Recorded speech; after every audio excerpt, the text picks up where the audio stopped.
O que vem a ser a prova salto em altura? Já respondo. Ela possui algumas definições. Enfim, ela se define em quem salta mais alto. Óbvio, né? Assim, os atletas devem ultrapassar uma barra de fibra de vidro, chamada como o sarrafo. Esse mesmo sarrafo possui 4 metros de comprimento, apoiada em 2 postes. E para a área de queda, há um colchão de espuma.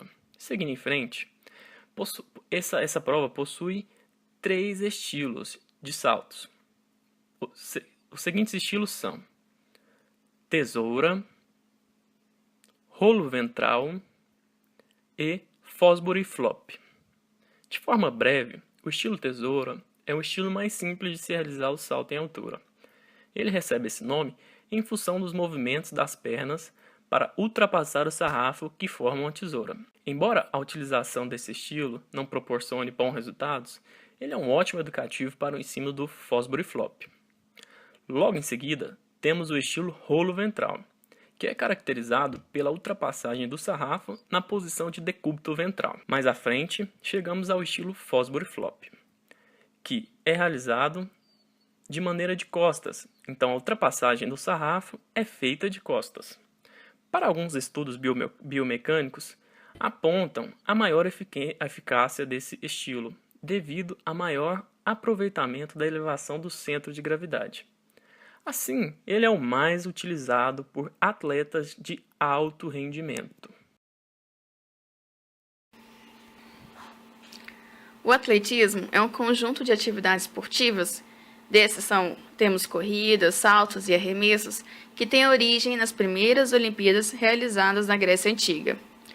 Sendo que os primeiros Jogos Olímpicos foram realizados em 776 a.C.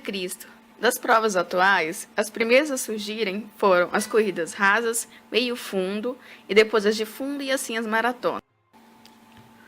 Com o passar do tempo, visto como utilidade e preparamento físico, todas as modalidades do atletismo que existiam passaram a servir de treinamento para o exército em suas guerras, e assim derivaram-se outras provas com elementos que viessem a simular uma situação que o exército enfrentaria no meio ambiente, como, por exemplo, obstáculos e saltos. O primeiro a surgir foi o de salto horizontal, possivelmente como um treino para o cruzamento de obstáculos, como riachos e ravinas pelos soldados. E em seguinte, os verticais, onde se enquadra o salto em altura que veio a ser praticado a partir do século XIX. Para a concepção da época, a altura poderia vir a representar barreiras verticais, como muros, cercas e obstáculos. Na era moderna, o primeiro evento de salto em altura foi registrado na Escócia no século XIX, onde era um esporte popular entre escoceses, irlandeses e ingleses. Ellery Clark, dos Estados Unidos, foi o primeiro campeão olímpico. E a canadense Ethel Calderwood foi a primeira vencedora na competição feminina nos Jogos de Amsterdã, de 1928, época a qual a prova foi aberta para a competição feminina. O salto é uma modalidade que teve as mais radicais mudanças na técnica para ser realizada através dos anos. Ao longo do tempo, as técnicas de salto foram sofrendo alterações. Contudo, estavam condicionadas pelos pisos das pistas, que eram de cinza, e pela zona de queda em areia. Desde os Jogos Olímpicos do México, em 1968, as pistas passaram a ser em material sintético, tartan, e as zonas de queda para os saltos verticais passaram a ter colchões, o que permitiu uma grande evolução técnica nessa prova.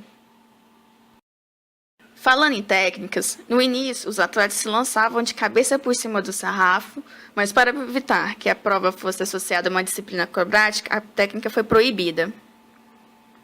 O primeiro registro existente de técnica foi obtido em 1776, com a técnica do salto frontal, que era o atacado à fasca de frente, pelo inglês Johann Simons. Em 1874, apareceu aquele que pode ser considerado o primeiro grande saltador da história, o inglês Marshall Brooks, que elevou o recorde para 1,89 m, utilizando a técnica da tesoura, que foi introduzida no mesmo ano pelo William Page. Em 1908, David Martin deu origem a outra técnica que foi chamada de rolamento californiano, ou rolamento de costas. Em 1936, David Arberton ultrapassou os 2,07 metros com uma nova técnica que veio a chamar-se de rolamento ventral. Todas essas técnicas vieram a ser superadas em 1968 e utilizadas até hoje com a introdução do salto Fosbury, criado pelo norte-americano Chick Fosbury, que com ele venceu o salto em altura na Cidade do México em 1968, assim sendo copiado por todos, com os saltadores passando por cima da barra com um salto de costas para ela.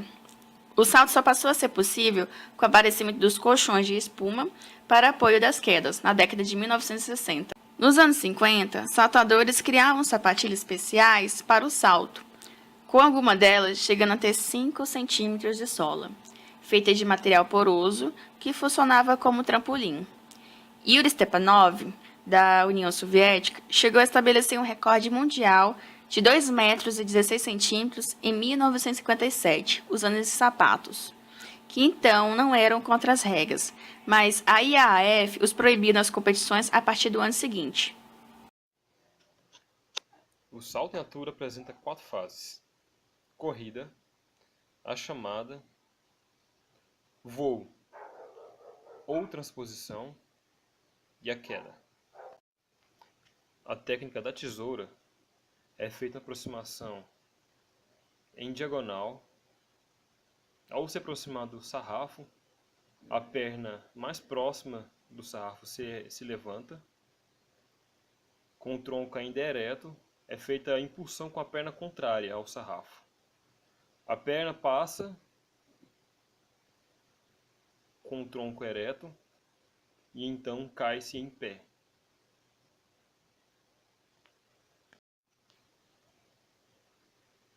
A técnica de rolo ventral é feita de aproximação de frente, elevando-se a perna mais próxima ao sarrafo para que essa passe e então, com a barriga para baixo, voltado para o sarrafo, faça-se um rolamento e caia-se de costas no colchão. A técnica Fosbury Flop é a mais complexa que tem. Corrida de balanço. É feita em curva para que o tronco possa se inclinar para o centro da curva, para que o corpo possa ser arremessado com a força produzida pela corrida. A chamada, ou impulsão, deve ser feita quando alcança o primeiro poste no final da corrida em curva, e deve ser feita com a perna de fora, ou seja, a perna contrária ao sarrafo, virando-se de costas olhando para cima do sarrafo, erguendo a perna livre para gerar balanço no salto. Voo, ou suspensão. Manter a coxa livre na horizontal durante a fase ascensional. Vira-se progressivamente de costas ao sarrafo. Quando já em cima do sarrafo, o atleta deve elevar o quadril, fleter o joelho e colocar a cabeça para trás como se estivesse fazendo uma ponte. Quando o quadril passar pelo sarrafo, deve juntar ao peito e fazer uma extensão enérgica das pernas para evitar derrubar o sarrafo.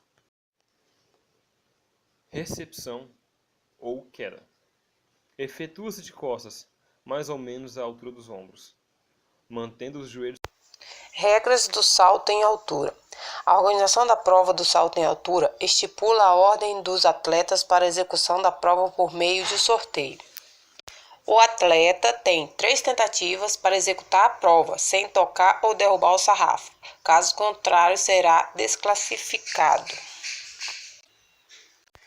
Para que a tentativa seja válida, a transposição deverá ser feita com apenas uma das pernas. Devidamente autorizada pela Federação Internacional de Atletismo, a organização da prova predetermina a altura da prova. Os sarrafos são elevados no mínimo 2 centímetros para cada novo salto. A pista de corrida da prova pode variar entre 15 a 25 metros de comprimento. Se o atleta já classificado desejar melhorar sua marca, ele poderá fazê-lo, mesmo que os outros atletas já tenham sido classificados. Nas Paralimpíadas, a modalidade salto em altura é praticada apenas por homens. O objetivo é saltar o mais alto possível sobre o sarrafo, sem derrubá-lo. A competição conta com 3 disputas: a de atletas com membros superiores amputados, atletas com membros inferiores amputados que usam prótese e atletas com membros inferiores amputados que não usem prótese na competição. Assim como nas Olimpíadas, cada atleta tem 3 chances. Ao errar o número máximo de vezes, ele está eliminado. A cada rodada, a barra aumenta, pelo menos 2 centímetros. Tudo é repetido até que só sobre um, no caso, um medalhista de ouro. Nas Paralimpíadas, as provas são classificadas por um código de letras: F para provas de campo, T para as de pista, e números que indicam qual é o tipo e o grau de deficiência dos competidores.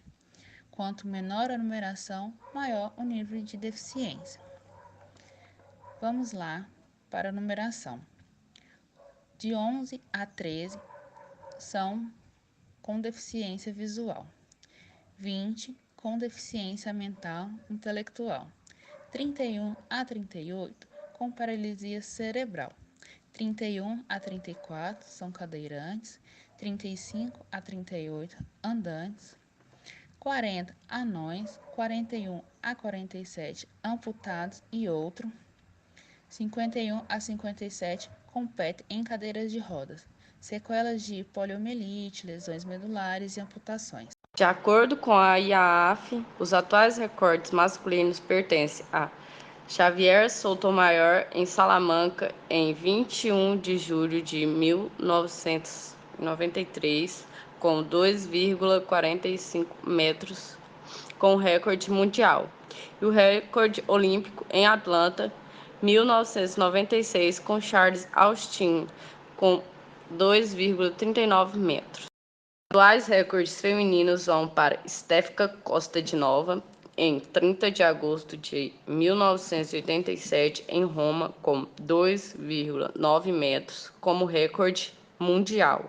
E o olímpico pertence a Helena, em Atenas, 2004, com 2,6 metros.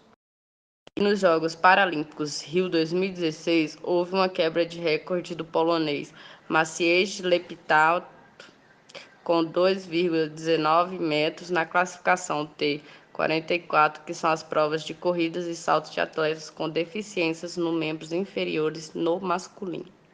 E uma das grandes apostas do Brasil na Paralimpíada Rio 2016 era Flávio Retiz, que quebrou o recorde brasileiro na classificação T42, ficando em 9º lugar na classificação geral dos Jogos Paralímpicos, com 1,71 metros.